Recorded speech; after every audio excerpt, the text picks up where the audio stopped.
Commonwealth versus Patterson. Good morning, Chief Justice Marshall, Justices of the Supreme Judicial Court. It is my privilege to appear here this morning on behalf of Terry Patterson. With me is my partner, Helen Holcomb, and colleague, Charles Hope.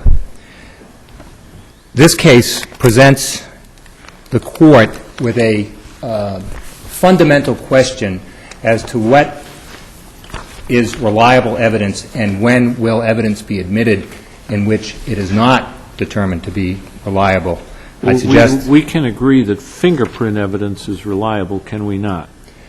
It depends on how you define it, Judge. Here we're talking about latent fingerprints. We are talking about latent fingerprints, Judge. The question of whether or not a fully rolled print can be reliably matched to another fully rolled print is not before the Court.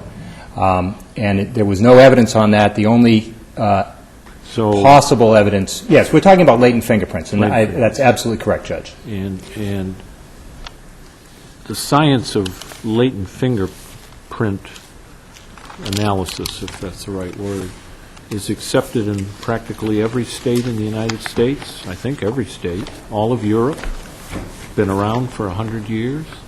Why do we need a Daubert hearing to revisit this?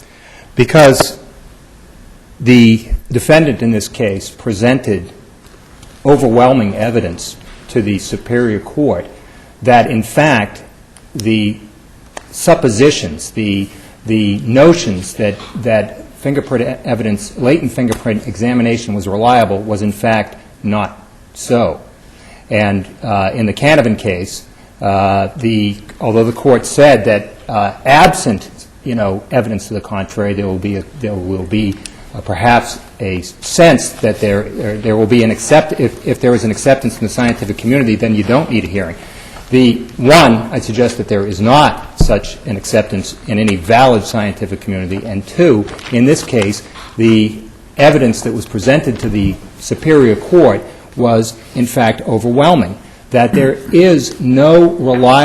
can be no reliable opinion drawn from latent fingerprint evidence, or alternatively, if there is reliable evidence that can be drawn from latent fingerprint evidence, nobody knows when that can be accomplished. In this particular case, the FBI did the FBI examine these fingerprints? Yes. Okay, and that was done after Judge Hinkle issued her decision. Why did you not move for a rehearing or reconsideration based on that? Because what the FBI looked at a number of different fingerprints on both sides of the automobile. On one side of the automobile, they determined that a print excluded Mr. Patterson. Nobody was ever saying that fingerprint in any way inculpated Mr. Patterson, so it was an irrelevant finding with respect to Mr. Patterson. With respect to the 4 latent fingerprints on the driver's side window, which are at issue in this case, they simply said that the FBI simply said, we can't. There's nothing there that allows us to make an opinion, to form an opinion one way or the other. So the FBI did look at these prints, the prints at issue in this case. Yes, and the Commonwealth has conceded that, Judge, and I mention that specifically because in an amicus brief that I got faxed to me yesterday, Mr. Cosgrove says these aren't the ones at issue. Well, that's contrary to the Commonwealth's position in the Superior Court, and contrary to what I've been informed and what the Court has been informed. But then you do have a determination from the FBI that is different from what the Commonwealth. Correct. So wouldn't that be grounds for a motion for reconsideration? It's not on the efficacy of the evidence in general, Judge, as to whether or not it means anything. May I just make sure that I shouldn't have cut you off. That's okay, Judge. I looked at the amicus brief. Are you talking about the Norfolk District Attorney's amicus brief? Yes. And are you talking about his statement on page 29 that says, in point of fact, the FBI report references fingerprints on the other side of the Blanco? That is not correct. That's not correct. Okay. Thank you. Let me suggest that when any court looks at evidence that is opinion evidence, that is subject to some sort of expertise, and I disagree with Justice Graney in describing this area as being scientific because it clearly is not. But that's not the point. The point is that it's really a two-step process that a court engages in. It says, first of all, is the evidence reliable? And then the second point is the examiner somebody who's qualified to give an opinion on this reliable evidence? Now, can I just go back? You said no reliable opinion can be drawn from latent fingerprints. As I understood, at least the crux of the dispute here is to say nobody, if you're dealing with latent fingerprints, there were not, and maybe now are, clear standards that say if you have 16 matches or 26 matches or don't have simultaneous. In other words, I took the point to be not so much that if you have a fully rolled fingerprint with another fully rolled fingerprint, but that in between there are not sufficient standards that permit you. It's not only not sufficient standards, Judge, there's absolutely no knowledge. It's not just a matter of standards. Certainly there are no standards, but the problem is nobody, Judge, apparently the record says that people have between, I think, 150 and 175 individual characteristics on any given finger, and it's somewhat variable, but it's in that range. The evidence, as I would understand it, and although we didn't address this issue, is that if you've got 175 compared to 175, it probably tells you something. It's probably reliable. If you have 2 points of comparison, or 3, or 4, there is nobody, or even 5 as far as I can tell, there is nobody that would say, or 6, which is in our case, who would say that suffices. What they would say, so the question, and they say it because they're not comfortable with it, but they have no empirical data to say that 2 isn't enough or 6 isn't enough. And part of the problem is that nobody has, and that there is no standard number that all agencies use in order to call a match. There isn't, Judge, but even if there were, it would simply be a guess. Now, it may or may not be a guess, but at that point, if there was a minimum number of matches where there was agreement in the appropriate community, I'm not going to get into that at the moment, that fewer than 12 matches is simply insufficiently reliable. In this case, I can't tell it, because I can't put my hands on it right at the moment, whether or not the FBI agreed that there were 6 matches and said, we can't.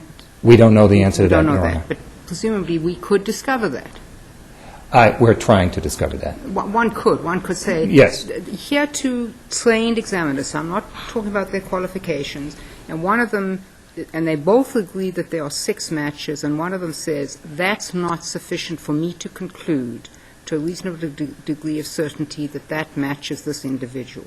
That would be helpful, and you're saying we don't have that. That's correct. We simply have somebody who says, I'm an expert, I've been trained in these ways, and I've made 6 matches or 10 matches or 12 matches or 20 matches, and in my professional opinion, that is sufficient for me to identify this person as matching those latent fingerprints. To 100% certainty. Okay.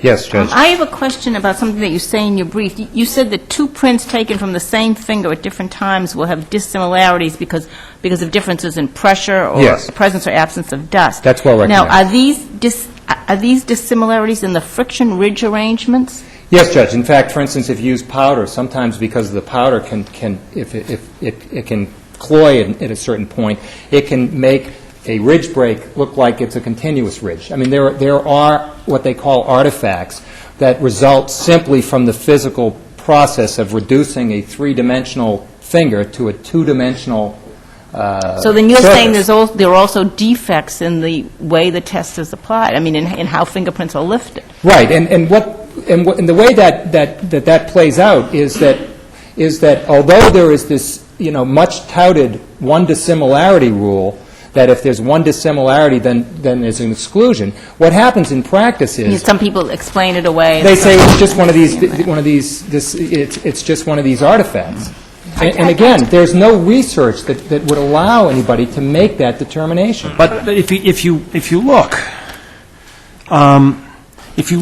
and I have tried to look at what all of the other courts have said who have studied this. This isn't the first time the issue's been raised, not the first time a record has been prepared.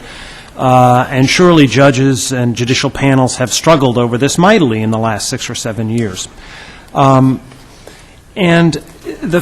I take it part of what you're saying is that what is or is not sufficient what is or is not sufficient in terms of a base number of similarities to draw this ultimate conclusion is something that's not been tested. It's just subjective. Some examiners think this is sufficient. Others would say, not in my view, it's not sufficient at all, and there's no standards by which they operate.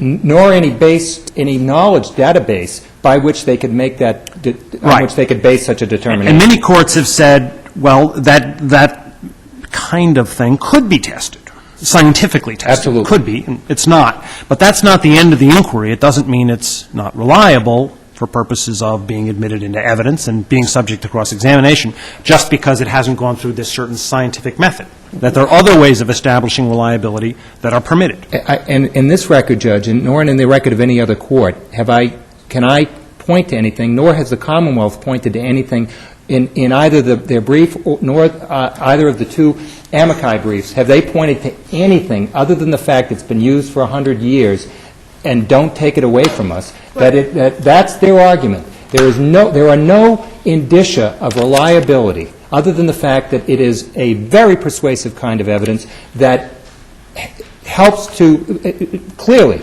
I mean, it is evidence that is persuasive to juries and helps to bring about conviction. What you're saying is it's generally accepted in the broad community of... It's generally accepted in the broad society, Judge Cordy. That's where it's accepted. There is a belief and I draw on my own experiences watching Ephraim Zimbalist Jr. in the FBI story or whatever it was in the 60s. They got the fingerprint, they got the guy. It's not true. Leave the anecdotes aside, because it seems to me that in your reply brief you say the persistent position of the fingerprint examiner community, the method is perfect. Let me put it this way. Mm-hmm. If you match two fully rolled prints with each other, right.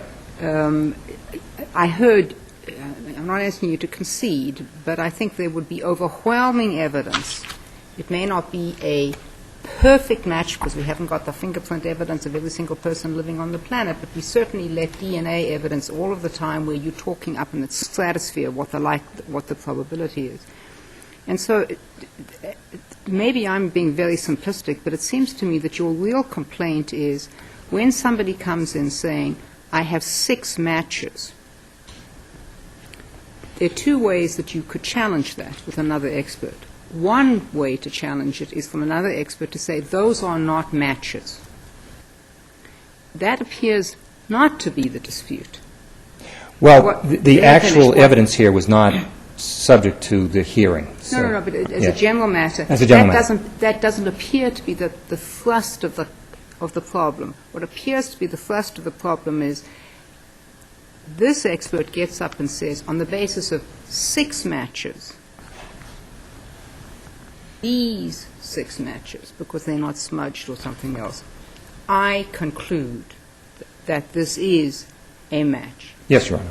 Is there any – it seems to me that it's not very difficult, it shouldn't be very difficult, to take a number of people, independent examiners, defense, prosecutors, national, local, do rolled prints, blatant prints, and reach a number where everybody agrees that below, and it may be quite low. I think that's absolutely correct, Judge. And if you look at the dissent in the Crisp case, United States versus Crisp, where they said they've had 10 years to do it.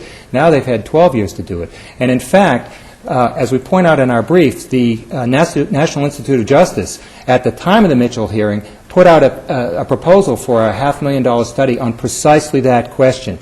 Because, Judge, maybe more than any other forensic evidence, there is a huge database. But surely the point here is not to admit, not to say that this evidence is not admissible, but to say to the Commonwealth, if you can't show me why 6 matches is as good as 175 for purposes of clear identification, expert testifying, this is the man, I'm not going to allow this expert to testify. If you can bring experts who can say on the basis of these 6 matches, it's acceptable, then you would let it. In other words, we don't have to throw out all of the fingerprint evidence, surely. Well, I think, Judge, that if there is no, well, let me just back up one step, and that is we're all talking about points. The fingerprint community at this point would say we don't need any points. Now, they also say we use points to present the evidence, so the actual evidence is points of comparison, but they say they form their opinion without regard to how many points of comparison they are. They have a holistic approach to this, and they just decide if it is the person or not the person. And then they explain it by the points. That's a little unfair. That's a little unfair. Well, nobody would do it with 2 or 3 matching points of comparison. I've never seen anyone. No, and in fact, at one time, at least, the state police had a floor under which they would not call it. There used to be all kinds of floors, Judge. Right. But at this point, there aren't any, as far as the fingerprint community is concerned. All right. Well, let me just ask you this, just so that it's clear in my own mind. Although in order to make your argument, you're challenging all fingerprint evidence, the precise question that you present us with is whether the ACEV methodology is reliable enough for simultaneous impressions to be admissible. Well, Judge, just briefly, I see my red light flashing here. Clearly,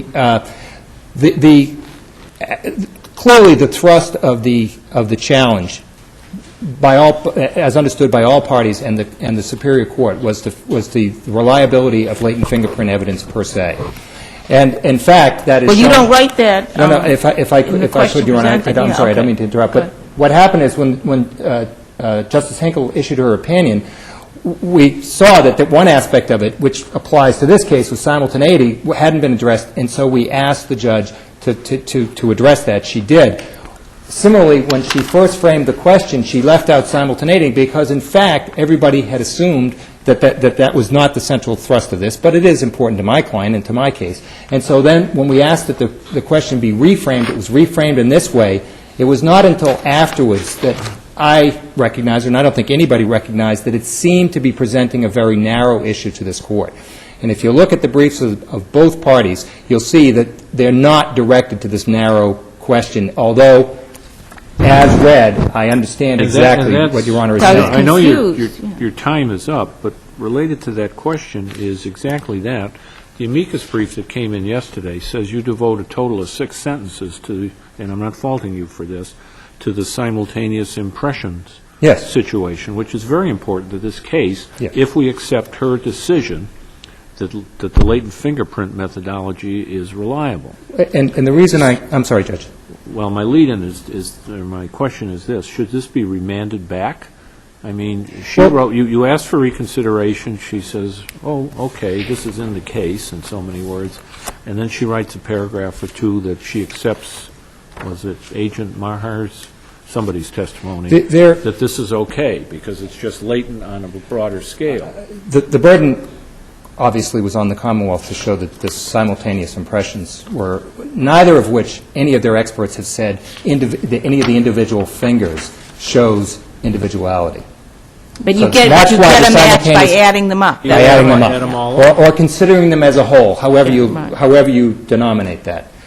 But so the reason such little space is because there was such little evidence on it. Special Agent Meager said, it's just the same. When asked if he knew of any studies as to why it should be the same or how it should be the same, he had absolutely none. Well, that's exactly my point. Should this be reexamined, or is this whatever she has said, this is it, because there's nothing out there on it? It stands or falls on what we've got. You know, the other thing that was in evidence was the testimony of Sergeant Ashbaugh of the Canadian Mounted Police, who described simultaneity as some sort of a crazy thing that they do over in Great Britain. That's a paraphrase, but it's a fairly close paraphrase. Like and I would point out that in the amicus brief filed by, I'm going to call them the scientists, they, on paragraph 4 of page,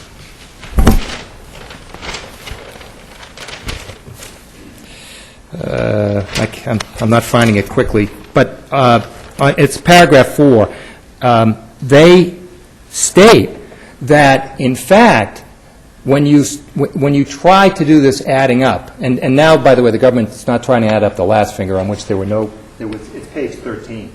And they say, accumulating these ill-specified correspondences across fingers increases the probability of a random hit that in fact does not show correspondence. So in other words, Unreliable. It's unreliable, exactly. And for all of the eloquence of Mr. Cosgrove, there is nothing anywhere that shows how you can add up fingers from points of similarity that even the government concedes do not show individuality as to any individual finger, how you can add them up and say, now I got 13.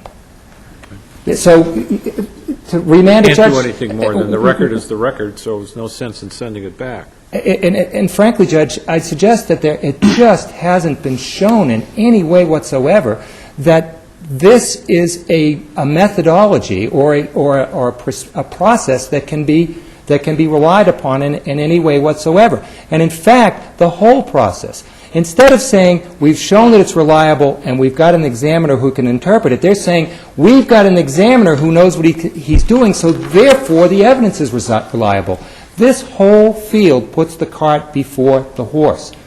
And what they say is because we've got an acronym, ACE-V, which talks about how the analysis is done, that somehow, which is akin to a protocol in DNA, that somehow that says something about the result, and I suggest that it doesn't. Okay, well, I'm still not sure about what the issue is that you're trying to get us to decide, whether it's simultaneous impressions only or whether it's fingerprint evidence in general. Well, at the first side, we have... Both, okay, that's what you want. You want both? You want both. Well, I mean, frankly, Judge, if you find that the fingerprint evidence, latent fingerprint Okay, evidence is then the not second reliable, you follows. don't need to reach the second. Right, but... Oh, I understand. But we I could... thought the expert, and I take it that the same expert is going to testify the second time around, that I take it that the first trial, his opinion was based on his theory of simultaneous latent fingerprints, right?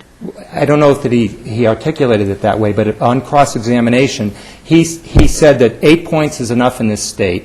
And although I don't have 8 points, I've got 6, 5, and 2. I can add them up, and I got 13. That's so, Maher?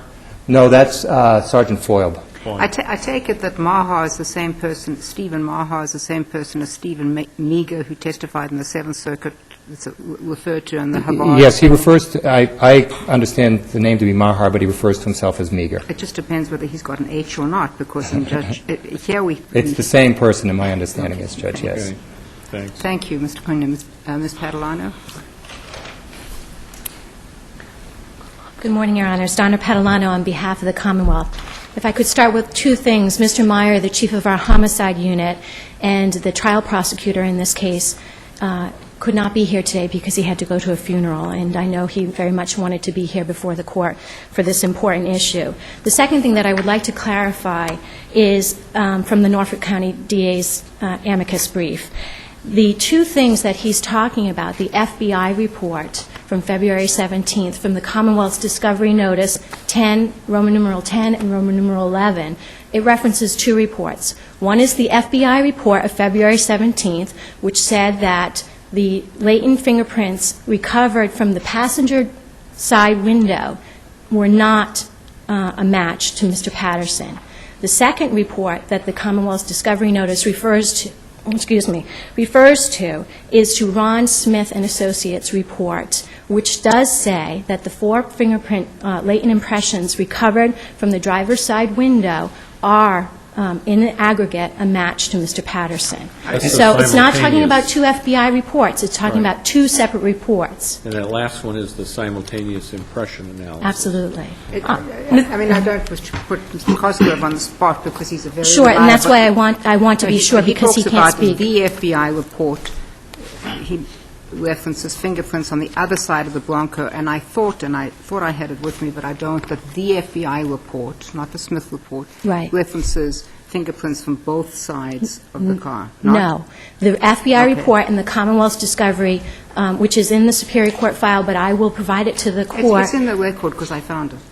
Well, there is an FBI report dated February 17th. Yes, that's part of the Commonwealth's discovery from Okay. And you're Roman saying, numeral 10 and 11. and you're saying there is another report. Yes. And that this FBI report of February 17th, 2005, does not relate to the simultaneous impression for Right. prints. It says that latent impression number 6 is not Mr. Patterson's. The latent impressions that form the simultaneous impressions are 1 through 4. Let me suggest this, Ms. Padalano. Mm-hmm. It may not be ultimately important, but it's caused some Confusion. concern. Yes. Could you and defense counsel just agree and tell us what says which, and without getting into amicus briefs, give us the two reports? And Yes, what I'd like to do is provide the court with the Commonwealth's notice of discovery. well, why don't you do a post-letter filing in which you agree jointly what these reports, not interpreting them, but who had them, when, how, what the dates are? Yes, Your I Honor. mean, I have a memo here that says that after the hearing, the Commonwealth received something. I don't know what Yes, that is. absolutely. It was in May Okay. of 2000, of this year. Ms. Padalano, even if the studies that you reference in your brief are credited, the studies determine that fingerprints are unique and that they don't change. Now, how does that address at all the quality of the process? It seems to me that your brief, at least to the extent I could tell, doesn't address that argument that's made by the defense attorney. About the quality, The about quality when an of the examiner process. looks at the latent impressions Yes. and has to determine the quality. The That reliability, if you will, whatever term you want to use. Right. That determination is made when they process the methodology, the ACE-V methodology. And so at that point, particularly in the first step, the analysis step, they're looking to see whether or not there is sufficient material in order to make a comparison between these two prints. Well, I understand that, but then how does that show that what shows that that's a reliable method? What do we have that says that's reliable? Right. We have the underlying science that the examiners rely on that demonstrate the uniqueness and the permanence No, I of a understand that there's friction-rich- uniqueness, but just because they're unique and they don't change doesn't mean that the way we study them or the way they are matched is reliable. Put it this way, maybe, and I don't want to put words in Justice Cowan's mouth, but if you match two fully rolled fingerprints, and I don't know how many matches they have, or they're clear and they're not fudged, you know, I'll be prepared to say to a reasonable degree of certainty, or even 100% certainty, A matches this individual. It seems to me that we into some different areas. One is how many points of matches.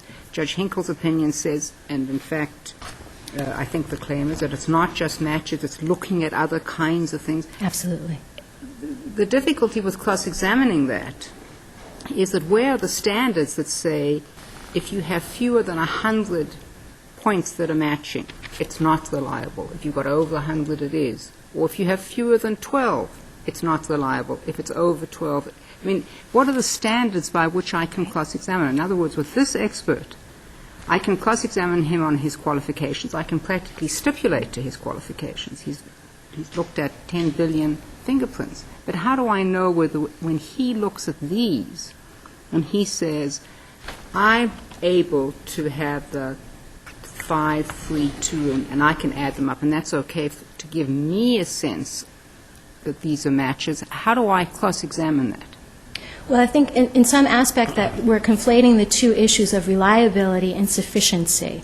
The reliability is based on the methodology. I'm talking about the reliability of the basis of his opinion, not that these are fingerprints. So, one, are these fingerprints? Yes, nobody seems to question these are fingerprints. Sometimes there's a question as to whether or not they're fingerprints. They're fingerprints here. Now you have somebody who's looked at a lot of fingerprints Yes. and is saying, these match this person. But how do I, what are the standards, the national standards, the objective standards that say when you have, you know, whatever it is, a 5, 3, and 2, 6, 5, 2, and 0 points?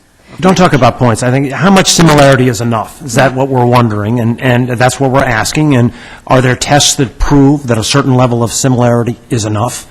Where are those tests, and There how are do people... subjective, it's a subjective analysis. In I this don't point. understand what that means. In my opinion, because I've reviewed 1,000 fingerprints in my life, this is enough. In my opinion, there's no other person in the In the world. training and experience and education of the expert who is testifying, much as when a doctor makes a diagnosis. When a doctor is diagnosing Alzheimer's, for instance, there may be 8 factors that go into that diagnosis, and the patient... But we may don't have- accept it unless it's been tested in the field. That's what Canavan's case was all about, that we don't accept it unless it's reliable and been tested and accepted in the field. If you talk about Alzheimer's, for example, you give the patient a test. You give the patient a test. These memory tests, if you score over 22, there's a very strong likelihood that you do not have Alzheimer's. I'm picking the numbers out of the air. Yes. If you score under 5, there's a very high likelihood that you either have Alzheimer's or some other memory-impaired disease.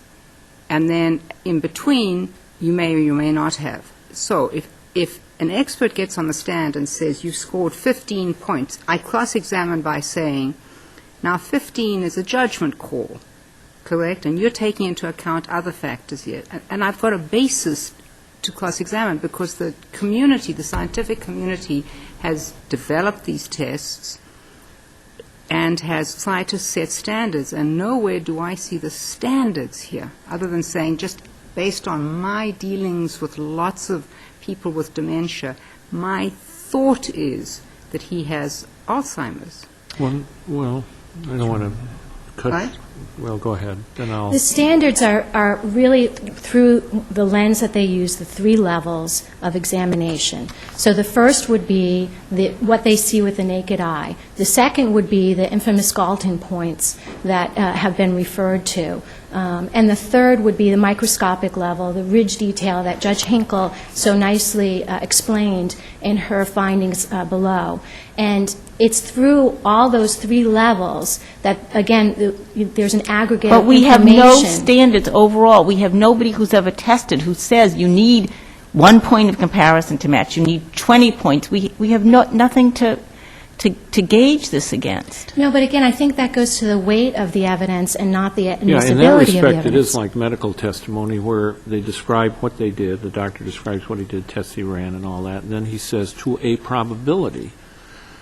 That's not what's testified here. Furthermore, in this case, you do have some other standards, don't you? The examiner will have to testify to the quantity and the quality of the detail between the latent print and the known print, Yes. and make enough of a case that the quantity and the quality is sufficient between the two to admit this evidence for purposes of sufficiency, and then we get into the weight problem.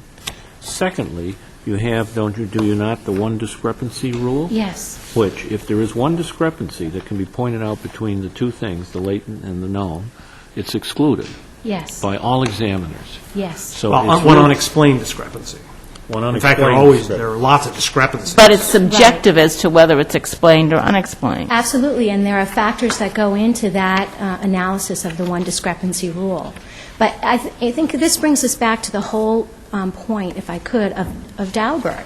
And that was not to narrow the field of expert evidence that is put before the fact finder. In fact, Daubert was intended to, and the word there that they use is to make it more permissive, that there be more evidence put before the fact finder that an expert. That's a slippery slope, but aren't you better off saying or arguing that this is a discretion test?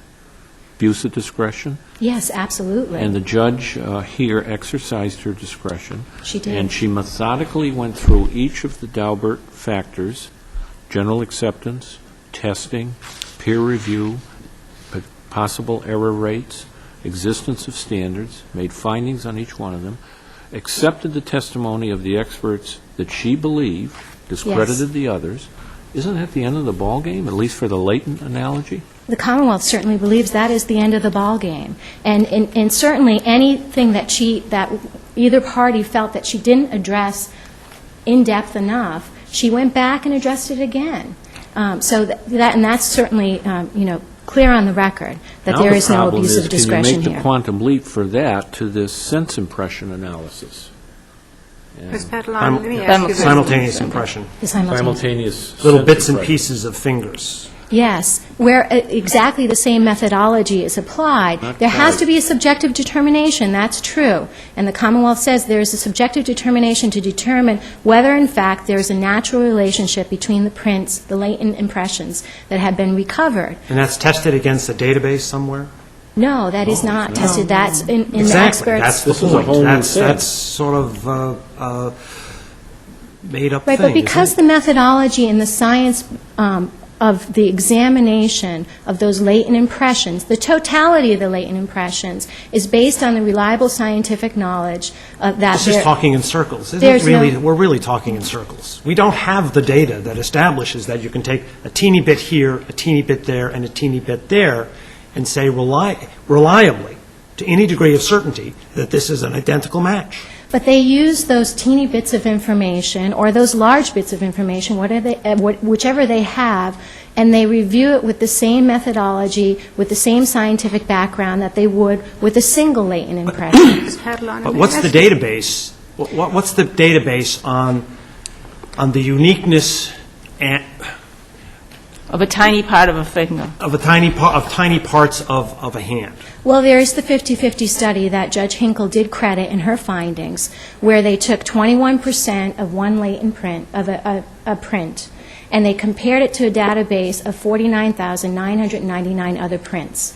There were 2.5 billion comparisons done during that examination, and they found not one print was identical. No two individuals had identical How does that help us here? prints. I really don't understand how that helps us. I think with what it says simultaneous is- impressions where there are teeny bits If that of a hand. goes to the, if that study goes, and I am well aware of the defense and the amicus rebuttals of that study, if that study goes to establish that fingerprints are either totally unique or overwhelmingly unique, that's one thing.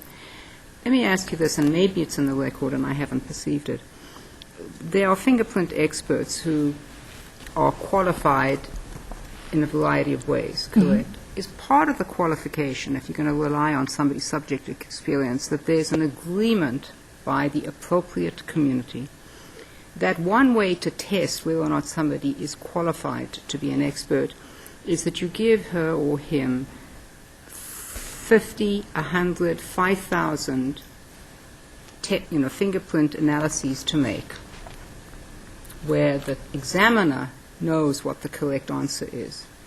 And if they score 90% correct, they get the certificate. If they score 89, they don't. Is there that kind of test? Not to those exact parameters. They are certainly subject to testing. But I'm trying to see if you're going to rely on somebody's subject. One of the things you do with a doctor, for example, is you say, somebody knows what the diagnosis is. You take an intern and you say, tell me what the diagnosis is. You test it by known standards. Do they have that kind of testing so that before you can be certified, and I'm talking internationally, this is used in England and Canada and Czechoslovakia and all over the place, everybody agrees that you've got to be able to identify correctly umpity-ump numbers of fingerprints?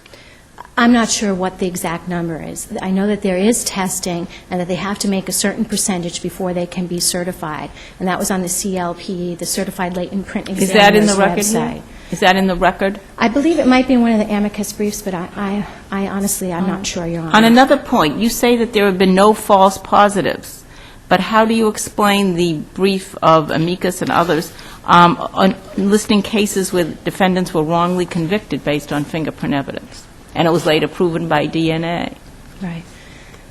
Well, that certainly goes to the error rate, and I think one of the ways that Judge Hinkle found that it was a low error rate. Certainly, if there were more false positives, But we then you would can't be have aware of it. identification with certainty if there is a low error rate. It's identification to a certain percent. I have no idea what it is, but it's not an identification to an absolute certainty if you've got these examples of known false positives. It can be to an absolute certainty because of the fourth step in this methodology, which is the verification stage. But the verification is subject to great criticism. It goes to an examiner who might know what the right answer is to begin with, or who wants to back up someone else in his or her lab. I don't. It doesn't go out to an independent lab to be I don't tested against a adopt random that. sample. It's this examiner said X, do you agree? Right. That's the verification process, But there which is is- hardly scientific. It's But, Maybe helpful. certainly the defendant is able to get an expert to examine it himself, and that's, In his or her own lab. Yes, Okay. and that's certainly an independent verification that you know. I you have want in another that question for you. situation. If DNA evidence wasn't sufficiently reliable to be admissible until after it was scientifically tested by an objective body, why shouldn't the same hold true for fingerprint evidence? It's never been tested by an objective body. Nothing in Daubert says that there needs to be a statistical analysis in order for it to be reliable. That's what we did with DNA. We said that, though, in DNA. Right. We wouldn't accept it until it had been scientifically tested. Because there are a finite number of information that can be garnered in the DNA analysis. There isn't a finite a number of information. It's an infinite number. My brother said that there are 175 points, but how those points loop and whirl and the But it would be distances so between easy ridge to test, formations- for example, the way the Chief Justice says it, to give people tests and see if people, just not even to certify people, but to see if 100 people come out with the same answers, giving them 100 sets of fingerprints, see if they all give you the same answers. If the answers come out across the board all differently, then we're not, the science, the quote science, That was isn't very part of the- reliable. That was part of the evidence in this case, was it not? There, a bunch of latents were submitted to, I forget how many people, examiners it was, and they all came, and the FBI had separately tested them. They came back and all agreed. Wasn't that part of her findings? No, they didn't No. agree. They didn't, I but thought they they didn't did. all agree. No, they didn't agree. No. No, they didn't. They But didn't agree. And that was not part of her findings. She was looking at the overall reliability of Right, there was the- very little actually about this specific case. It was more about the science and the methodology that they used to make latent impressions, latent individualizations here. Oh, okay, 31 matched and 9 didn't. Well, that isn't, that may have been in the Yeah, but Mitchell case. I I don't think- know. There was I think that evidence was from in the the Mitchell Mitchell case. case. It was- I think it's misleading to try and compare this to DNA evidence. Yes, DNA evidence is in that higher class of which there are certain other types of evidence, like blood types. general and- blood evidence. Exactly. And then there's everything underneath that, of which there's an awful lot of evidence. Medical opinions, testing on why tires blow up and rupture on roads, why cars explode, gas tanks aren't sufficient. And there, once you understand if the methodology is basically accurate, you have trials every day where two experts disagree diametrically. Absolutely. But the opinions are both admitted because they both can say to a probability this is reliable. Right. Let me I ask one couldn't other say it question. better myself, Your Honor. Could I ask one other question? Let's focus a little bit, just for a moment, maybe your last moment, on the simultaneous impression analysis My last moment for this case. for this case. Is there general agreement in the forensic community? Was there evidence that there's general agreement in the forensic community, however that's defined, on the reliability of the use of simultaneous impression analysis? Yes, and Judge Hinkle credited the Commonwealth's expert that there is a general acceptance of the use of simultaneous impressions. All right, I didn't get that impression at all. from I the believe it little was in of the her record last that I saw. paragraph, and it's in the Commonwealth's, I'm talking about the evidence. Was it, I'm sorry, the particular I thought evidence in this there was an case- expert witness actually who came from Canada that said this is hocus pocus. This is not stuff that we would ever use in our country. Ashbaugh. Yes. I'm sorry, could you repeat the question I'm just again? I'm asking you, so the judge made a finding that there's general agreement Yes. that simultaneous impression analysis is reliable.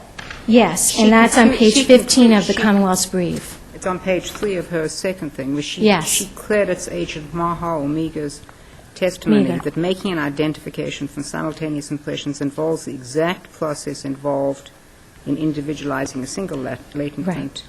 Surely involves the exact process, but an entirely different set of databases, it seems to me, and an entirely different set of leaps. But let me rephrase it then, because I'm trying to understand.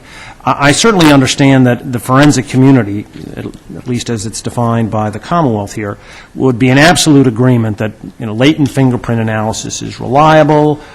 These are the techniques you use to parse out the bits and pieces, and even though there's no agreement apparently on what is sufficient in some objective sense, but it's agreement that people properly trained can reach these conclusions in the latent fingerprint, analyzing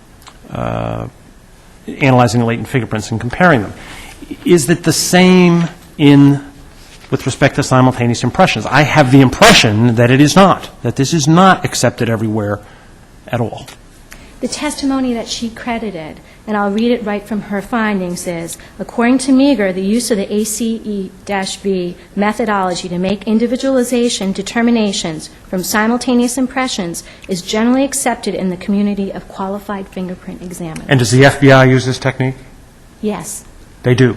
Yes. In this particular instance, the FBI said that there was not sufficient material. And so they didn't make a match in this particular instance. But an independent lab did find that. Okay. So again, that goes to the weight of the evidence and not the admissibility. Well, And general acceptance in the scientific community does go to the reliability of the evidence. Yes, that does. But All I'm right. saying that the fact that there are two experts that are disagreeing, just like Justice Graney said, not a doesn't problem. go to that reliability. Not a problem, but if different countries, based on their own experiences, have different views on whether this is a reliable technique, that is relevant. And I was reading the record quite differently than you have just Although Canada articulated. does use it is accepted, the ACE-B methodology in all of the 50 jurisdictions surveyed. But not for in simultaneous 1999. impression analysis. In other No, words, but- teeny bits and pieces of But different you would have parts. to find in an abuse of discretion that when Judge Hinkle did credit that it is accepted in the general community. And Agent I'll look at Agent Maher's testimony. And have other courts in other jurisdictions dealt with this precise issue? No. Interestingly, there are many cases where simultaneous impressions are discussed as part of the factual scenario of a case, but there's no court that has actually addressed simultaneous impressions in some substantive way. And Thank so you, that's Ms. why the Catalano. Commonwealth asked that you answer the question in the affirmative. Thank you, Ms. Catalano.